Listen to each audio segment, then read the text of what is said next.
Sie wollen uns persönlich kennenlernen? Am 15. und 16. September können Sie das auf der Schulbau-Messe Hamburg im Cruise Center Altona tun. Lassen Sie uns über die Zukunft des Bildungsbaus sprechen.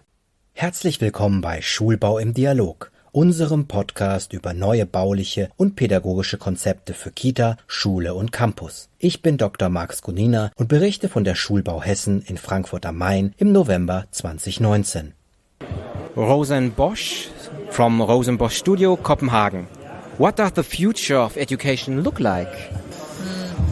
I don't think I don't know. That is the whole idea with the future. And that is actually the challenge schools have to address.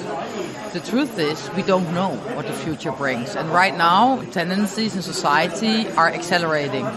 For example, things like the World Economic Forum that tells us that 65% of children starting in primary school will actually end up having a job that doesn't exist. Things like that, we can't really define. Of course, we can have an idea about it, but we can't really define exactly what it's going to be, and we can't really exactly define how it will impact, the life we live right now. So what we know is that we need to be open-minded, flexible, and have abilities and skills in order to adapt to new things that might come.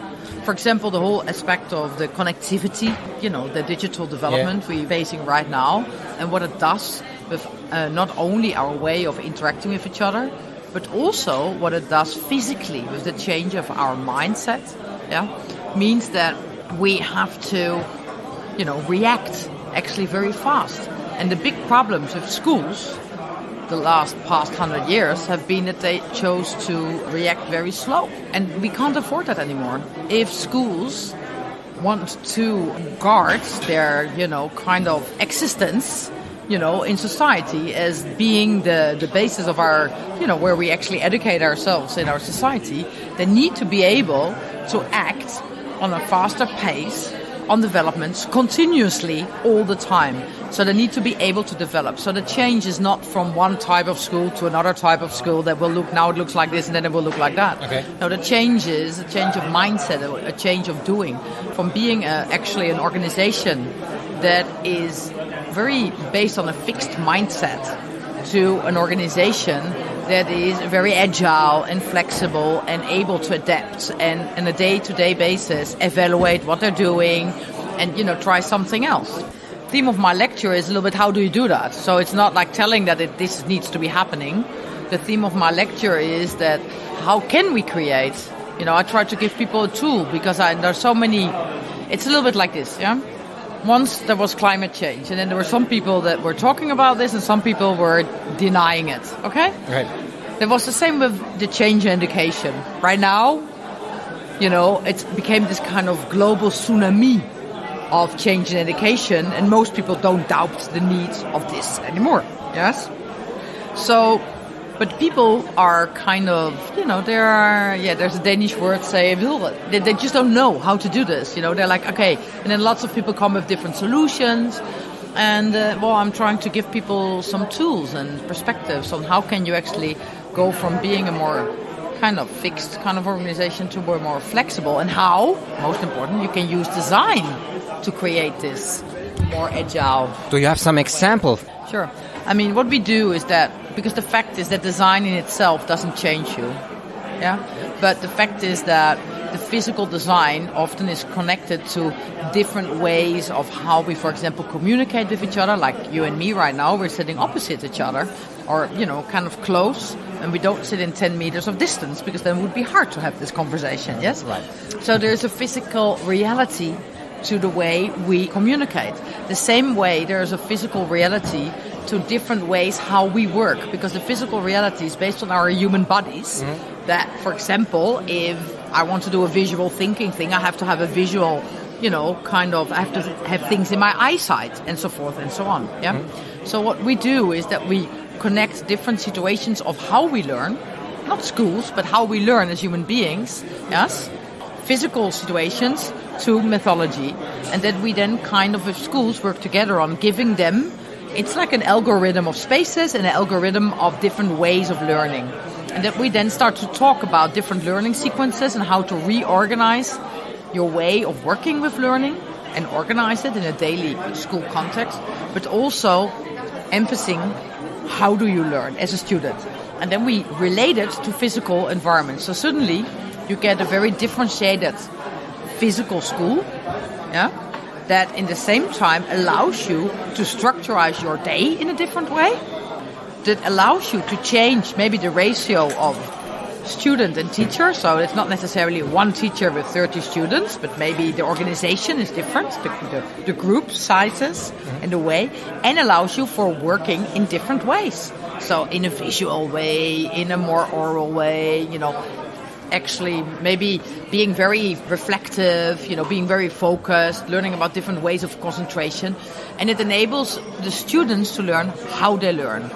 Because our schools transform from being places where you were taught, knowledge was kind of passed on to you, to places where we actually are educated in having skills. And these skills sets enable young people in the future to act on all these different challenges they might meet. But skills, you don't learn them by being taught. You learn them by actually, in an active way, by doing them.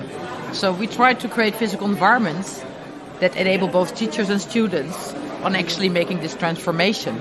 So it's to get the students the idea of having their own way to learn and not focusing on a special way, just open-minded. Exactly, there's not one way. It's a hands-on approach. In a way, we create a physical environment that empower both students and teachers to try out things in a different way, reorganize, retry, reschedule, and so forth. So this agility, this flexibility, is actually inside the physical environment. And because of that, it becomes a reality. Because we human beings, we can relate to something, on a certain distance as an abstract mindset, a word. We can agree on doing things different. But if we're in the same physical framework, we kind of tend to bend back in doing things the way we did before. But when the physical environment reschedules, and you combine it with this new way of doing things, then you actually have a new reality. So we have a multi-usable environment. Yes, a multi-usable environment, not because it's extremely flexible, so you can kind of fold it in 20 different ways, but a multifunctional environment because it's very differentiated. So it allows, this is very important, so it allows, the student to discover how they learn best. And also acknowledging that we do not learn in the same way. Right now we treat actually our students, the physical building, the architecture of a building, treats our students as if we all learn more or less in the same way, which is not true. If you want to optimize the way we learn, you have to look and respect the fact that we are different. So if you create an agile school, with differentiated environments, that allows students to discover different ways of working and learning, then this agility, just doing things in different ways, throughout the day, also creates a more agile mindset. So this is this flexibility. So you actually build the flexibility into the people, not necessarily into the room. Because if a room is flexible, you have this kind of flexible multi-spaces with, flexible walls and wheels and old chairs and tables and stuff like that, You still need a person who's in charge, mostly, that kind of decides how we're going to set the room. Because everything is or it's just messy. I've seen flexible schools, open plan schools with lots of furniture all over the place, and they're just chaotic. When you're here on the fair, you must think that it's old stuff. What's your feeling when you're going through the Schulbau fair? I mean, it's a fair like this, it's like a lot of small, in a way, you can call them shops or spots that offer you small components, I mean, so each little thing, it's like small bricks, and all the bricks together form a school. It's not like one of them is a solution. The solution itself as humans is we create this solution in a community, I mean, the school, the people, the architects, the people that build it, it's like a big group of people, everybody's involved.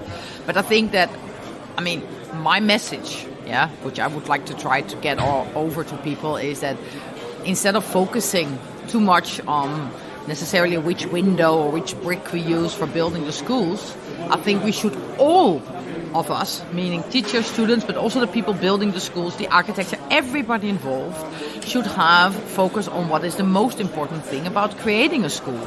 And the school is a learning environment. So it should be about how do we learn in the best possible way. It should not be about making a nice building in time inside the budget frame. I'm not saying that that's not important. I just think that the most important thing should be the learning. And then, of course, it should be done in time and in the right, budget frame and so on and so forth. Sometimes people tend to forget this. All other things are more important. The working schedule of the teacher is more important. Everything, all the adults surrounding the school, all their interests become more important than what it's all about. Meaning, how do children learn and how can we make them learn in the best possible way? And we end up with, in a way, schools or learning machines or fabrics, if you want to be a little negative, that actually don't serve the purpose. They're not the best possible places to learn. So getting the students to a point that they are able to deal with the future. Yeah, sure. We're trying to create environments that enable students to learn how to learn and giving them the skill set they need, to embrace the future. Thank you. You're welcome. Schulbau im Dialog ist ein Podcast des Kubus Medienverlags. Weitere Informationen zum Interview finden Sie im Schulbau-Magazin und auf www.schulbau-messe.de. Halt! Nicht vergessen! Am 15. und 16. September findet die Schulbaumesse Hamburg im Cruise Center Altona statt. Wir freuen uns, Sie dort persönlich kennenzulernen und über die Zukunft des Bildungsbaus zu sprechen.